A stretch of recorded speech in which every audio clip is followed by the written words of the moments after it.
Hi guys, thanks for tuning in to another video on ForgottenWeapons.com. Today we are taking a look at final prices from the last Rock Island auction.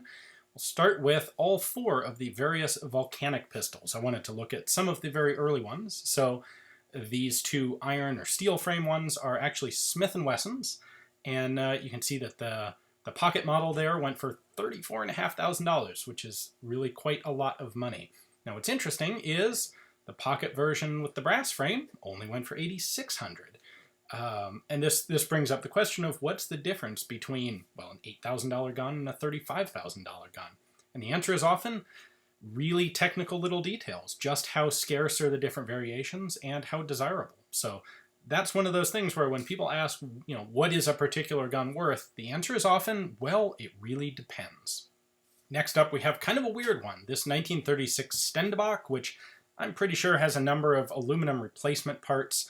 It came to my attention after doing this video that the Koblenz Museum in Germany actually has a complete example of a 1936 Stendebach. So pretty cool, there is another one out there.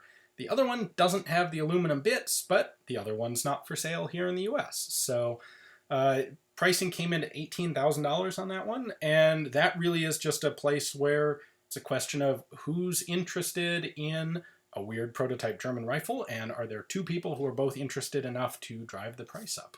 Now the Roper here is a much more recognizable rifle. In fact, as a rifle rather than a shotgun, it is really quite rare, which accounts for the $7,500 price tag on it. It's one in pretty nice shape, and yeah, I think someone's going to enjoy that. Next up, we have a Remington Keene. They did make these commercially. This isn't a military marked one. If it was military marked, it would probably have brought a fair amount more money than basically $2,900. But, these are hard rifles to find. There aren't a whole lot of them out there, especially not in good working order. So, speaking of good working order, we have a Chaffee-Reese, which is a rifle which is only going to be in good working order as long as it's never actually been used in the field, I think. That said, though, they are very interesting to collectors of American historical rifles. These were all made by Springfield Army, they were tested by the military, and the mechanism is very interesting, maybe despite or maybe because it wasn't successful in the field. The Reising went for what I think a lot of people will expect to be way too much money, $3,500. However, they actually didn't make very many of these guns, and that price seems to be pretty much in line with what they normally bring, so I'm not surprised to see that price there. The other Reising, this one, I really didn't know what to expect for it. It is a registered machine gun, but it's a gun with almost no provenance. There's a picture of one of these in the one Reising book that's out there. This was just an experiment by Reising. I don't believe it was ever tested by the military, but it's still a really interesting gun. So the answer is $29,000. That's what it's worth. This, I believe, is probably the best sniper rifle of World War I, although it just barely got in at the tail end of the war. 10 grand is a lot of money for a bolt-action rifle, but again, that kind of fits. If you look at World War II German sniper rifles, they're going to bring that much or a bit more. This is maybe on the high end, but worth it for the quality of the gun. Now, I know people are going to look at the TZ45 and go, holy cow, $9,000 for a machine gun, that's like nothing. It's less than that bolt-action rifle. Well, this is an interesting one. There are actually very, very few TZ45s on the registry or in the US at all. But, it's not a very attractive gun. It's not a particularly good gun, mechanically speaking, but it is a very interesting collectible gun. And so we see there that maybe the collectible market is a little slow compared to the shooting market. You look at the shooting market and you'll see something like this PPS 43 selling for almost 3 times as much, $26,000. That is a very eminently shootable gun that's also got a lot of interesting history to it. That's a 1945 production, Russian made. This was one of the standby guns for the Russian military during World War II.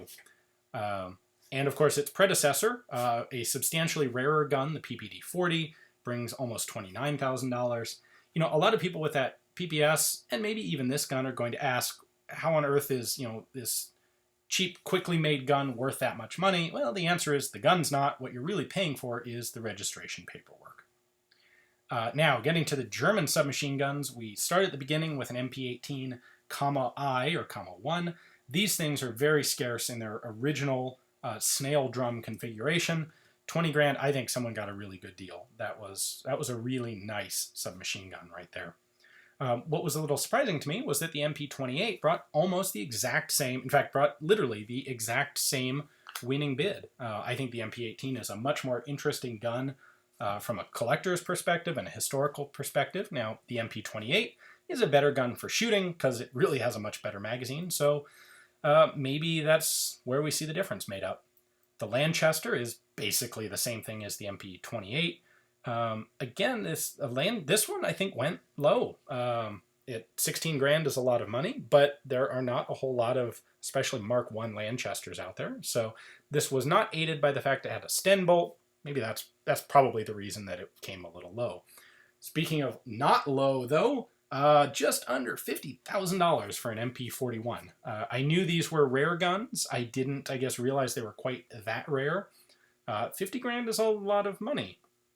And someone definitely wanted that MP41. Now, they got a gorgeous example, that's for sure.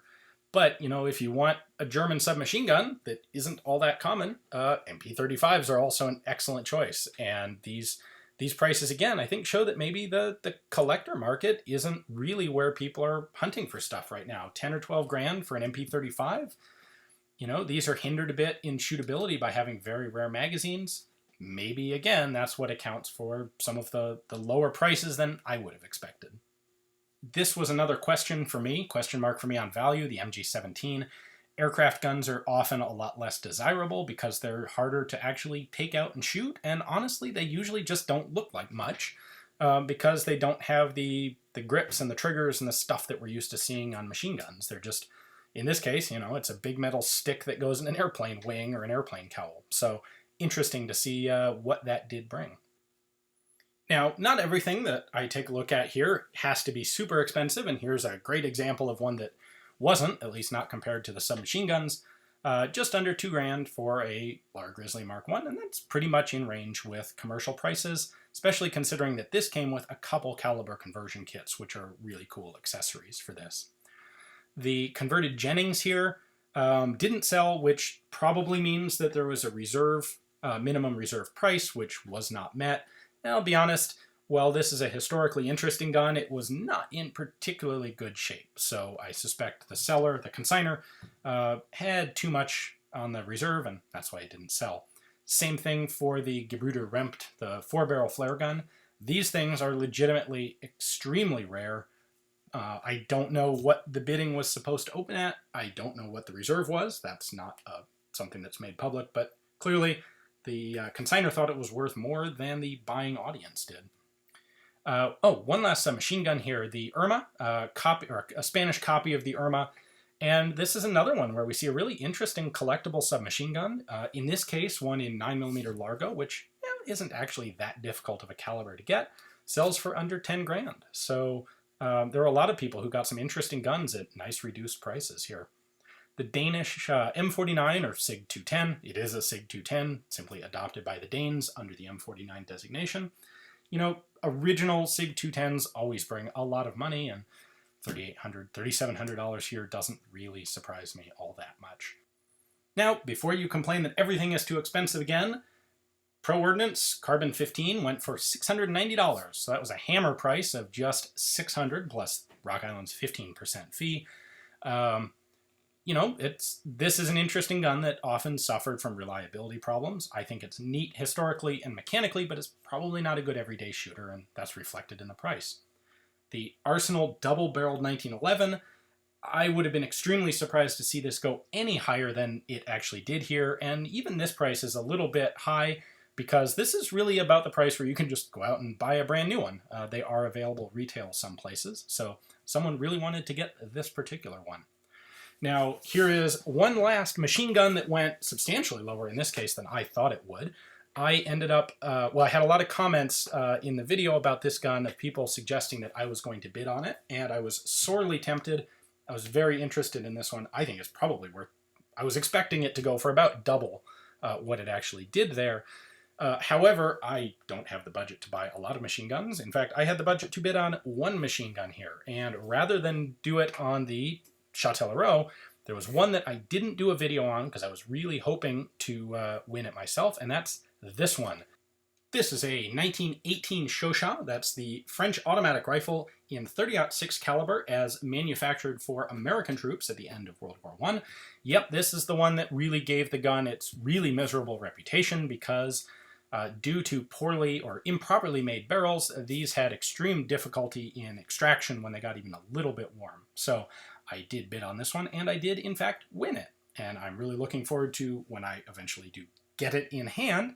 Gonna do some collaborative video, hopefully with C and Arsenal. We're gonna get the thing up and running with a properly made barrel, and like I said, I'm really excited to see how it shoots, see exactly what's involved in fixing it, and that should be a really fun series of videos. It'll be a little while out because, of course, it is a machine gun, and it does have to go through the whole NFA transfer process, which will take a while. But if you're patient, stick around, and you'll be able to see that. If you're less patient, well, we are in the height of auction season here in the fall, so stay tuned, and there will be another series of auction videos coming up very shortly. This next one actually from the James D. Julia auction house. Thanks for watching.